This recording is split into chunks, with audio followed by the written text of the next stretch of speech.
How's it going, Knicks fans? Welcome back to Fireside Knicks with your boys, Alex and Ryan. If you enjoy this episode, make sure to drop a like and subscription, and please drop a 5-star review on Apple and Spotify if you enjoy it, because today we're talking about some free agents. There's three primary ones the Knicks have coming up this offseason. You know, you got some lower-level guys, some ones that we definitely think are gone, and then maybe one big one we really want to keep around for the future because of his impact after the trade deadline, which has been significant.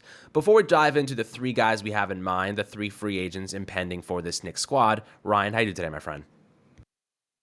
I'm doing great. The Knicks are kind of in a weird, not in a weird situation, a bad way, but in a good way, in the sense that a lot of the guys that are key contributors to this team are locked up for a while, right? Like the only notable guy, the only two notable guys that aren't like locked up for a very long time that are key components of this team are Hart and Quickly, but Quickly we still have a little bit of time to kind of, handle that situation. Like Randall and Brunson are your two stars, and they're here for the next 3 years, right? And they're not that expensive either. I believe they're around like the 50th highest contract in terms of annual average salary for the 2022-2023 NBA season. So if I get two top 30-ish players at top 50 player value, I'm going to take that. They still have room for a supermax, I believe. So they have they don't have like a really bad cap situation, especially considering the cap situations of a lot of teams that are ahead of them in the standings or behind them in the standings, but don't really have a championship ceiling. You'll take it, right? And they definitely have some guys that are notable in free agency. No one that's gonna like break the back of this team, but certainly some guys you'd like to see return. So I can't wait to get into it. Absolutely. So let's take a look at the first and primary one here. We'll start off with the big one, Josh Hart. Josh Hart, acquired at the trade deadline, has been an absolute asset. There's no other way to say it, an objective asset on this Knicks squad, right? 6'5", 250 pounds, just a ball of energy, right? He brings positivity, he brings effort, 100% maximum effort to this squad, and that's exactly what we needed. 27 years old. Last year we got Cam Reddish. He did absolutely nothing.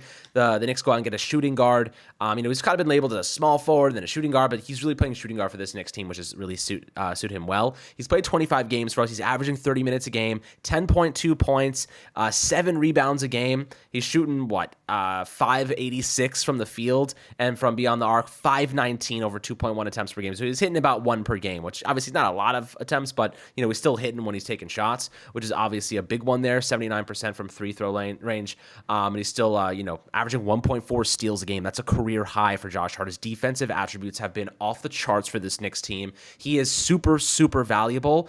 Not often do the Knicks make trade deadline acquisitions that pan out, and not often do we sit here and say we need to bring this guy back.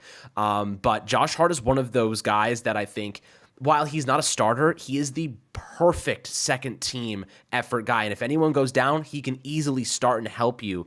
You're not asking him to shoot a ton every game, but he's aggressive when he's in the paint. He's got some really good athleticism. He always finds himself in good positions to rebound. And that's really what I love about him. He finds himself in great positions. His positioning is ridiculously good. And that is something that goes very unnoticed, I believe, at times on specific NBA teams, like especially the Knicks, who sometimes have trouble rebounding. We've seen opposing teams, especially like the Cleveland Cavaliers coming up this weekend on Saturday, who are dominant rebounding teams. Josh Hart, his impact there could be a catalyst for this Knicks squad. So I think the defensive attributes, the rebounding that he's provided this Knicks squad has been off the charts, and I really, really love to see him come back. What are your thoughts on Josh Hart, and do you think that he should be a Knick for the next couple of years? I definitely think he should be. Yeah, without like sounding too much like a homer or like a Josh Hart like super fan, I want him with the New York Knicks for as long as I can possibly have him on the New York Knicks. He's excellent. He's perfect for this team. This team has two very aggressive scorers in Brunson and Randall, right? Those are the two guys who are going to get you buckets. And if we're looking a little bit towards the future, the Knicks are trying to probably go out and get a star player, and that number one scoring option is going to take away some shots from Brunson and Randall, but it's also going to affect the rest of the lineup and the rest of the roster in terms of their shot diet. Josh Hart does not impact the game by going out and scoring 30. Now, has he done it, before? Yes, right? We've seen him be a scoring threat in the past. We've seen him being a scoring threat at times with the Knicks. But his value is he's a great rebounding guard, hustle guy, incredible defense, really good playmaker. He does a lot of things really well. He stabilizes this lineup. That's why he's in the closing lineup, right? Is he the same? Can he shot create the way RJ Barrett can? Absolutely not. Is he as talented of a scorer as Quentin Grimes is? Probably not. But is he the better player than those two? to? 100%, and it's not even close, right? And again, that comes down to defensive value. That comes down to, your offensive impact. How do you help facilitate the offense? The ability to go out and get boards, right? We talk about, a matchup with the Cavs. When I was talking with Dylan yesterday, right? A big aspect of the Cleveland Cavaliers is their ability to go out and get second possessions, offensive boards, defensive boards. They just clamp you defensively. And Josh Hart's ability to go out and get rebounds is going to help this team a lot. His physicality, right? The Knicks are a team that, if you look at some of their best teams in the past, and while, trying to build a team based on how you operated in the 1990s is a bad process. You should not do that. But, part of the identity of the New York Knicks is physicality, right? Think of a Tom Thibodeau-led team, even outside of New York. Like, he's always kind of been a coach who's led very physical teams, very physically minded NBA teams. And Josh Hart's just perfect for that, right? You think of how he fits for this bench, right? Quickly is probably the best sixth man in the NBA this year. I think he should be sixth man of the year. I don't care how many times he starts. But you have a bench with Quickly, Hart, Toppin is a question mark. We don't really know what Toppin can give you, but you've seen the flashes at times, right? Hardenstein, we talked about him, a couple of weeks ago. He's been an excellent backup big man for Mitchell Robinson. That's a great piece to have on your team. What you really feel like you're missing is just that back, you might feel like you're missing a scorer off the bench maybe. But if you, in the closing lineups at least, you do move RJ Barrett with that second unit more frequently, and then Hart plays with the first unit. End of the day, he just fits this team so well. He does so many things so well. You feel kind of comforted when he's on the court. The team plays better. Look at the on-off ratings. Look at how this team's able to play defense with him on the court. The impact he's had on the win-loss record. This team took off when Josh Hart got here. It's not that they were bad before the trade deadline, but they were just solid. They were like, hey, maybe they'll be the 6th seed. And the second Josh Hart comes into town, this team plays like one of the best teams in the NBA. If this team plays at the pace it's played at with Josh Hart, they can beat anyone, right? And that's, I'm not saying Josh Hart is an MVP or anything like that, but he's a really damn good role player. He's so good for this team. He fits this team like a glove, and he fits Tom Thibodeau like a glove. Needs to be here for as long as possible. 100% agreed. Let's move on to the next free agent that's coming up. There's a team option for Miles McBride, former second-round pick, actually from the Oklahoma City Thunder, ended up with the Knicks. I think it was like a draft day swap or something like that. But 6'2", 200 pounds. Deuce is a pretty solid player. I like him as a nice depth piece. Of course, he's not your primary backup point guard. He, that role is obviously Emmanuel Quickley's. But Miles McBride, when he's on the floor, offers you a little bit of pace. He offers you a little bit of size. He had the biggest hands in the draft class at the position. I remember that. He's not going to score a whole ton, but he can get steals. He's a decent defender. He's got some athleticism to him. Shooting 358 from the field, not great. He's not the best scorer, as I mentioned. So having him as a depth piece, and he's only 22 years old, so he's still kind of developing. I'm totally fine picking up his team option. He's a really good guy to have on the bench. He's just kind of a nice cheerleader when he's not playing, but I also think that he has a lot of value as a developmental piece, and whenever he gets sent down to the G League, he absolutely kicks ass, and he's going to be extremely cheap, right? Like the Knicks, the other guy we're going to talk about in a second, Derrick Rose, is going to be a free agent. Like obviously he's leaving, obviously he's gone, but at 22 years old, Miles McBride's still developing, plenty of time to do so. I think you pick up his team option and you kind of roll with him on a really, really cheap contract. I think there is still value there. What do you think about McBride? Yeah, here's the thing. Deuce McBride, I feel like there has to be a higher ceiling for his three-point shot. Like as you mentioned, the G League, he shot better. And also, if you look at his college stats, he was a good shooter. So it's a little confusing that that hasn't translated to the NBA level. I think it's possible. He's only 22. I think it's possible for him to get to like a 34-35% from three. And then the defense isn't just good. It's elite, right? Like, the thing that kind of is really conflicting with Miles McBride is that, it's not that he's just a good defender, right? Like the Knicks have a 115.9 offensive rating with him on the court, 119.1 with him off the court. That makes sense, right? They are a much better offensive team with him off the court. But if you look at their defensive rating, it's 110.4 with him on the court and 116.5 with him off the court, meaning they're actually a better team with McBride on the court than they are with him off the court, right? Yes, they're scoring less, but they're giving up way fewer points, and that averages out to a positive in terms of net rating, right? They play like one of the best defenses in the NBA. And if you look at that second unit, right? When you look at the second unit, it's Quickly, McBride, Hart, Toppin, Hartenstein. That's an insanely good defensive second unit, right? That's remarkable. That's incredible. The issue is McBride can't space the floor, and your issue is Hartenstein can't space anymore. He stopped shooting threes. That was a smart decision. His three-point shot wasn't falling. Just made more sense for him to play like a traditional big.